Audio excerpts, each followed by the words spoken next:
3 bulan hingga 6 bulan saya guna.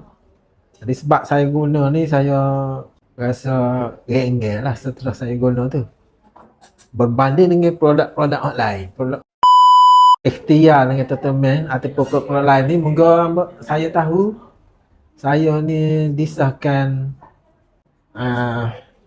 penyakit prostat tahap 4, hospital pakar di Kelantan lah, tak tahu lah hospital mana-mana. Saya pun memang tak setuju untuk perubatan modern lah kira.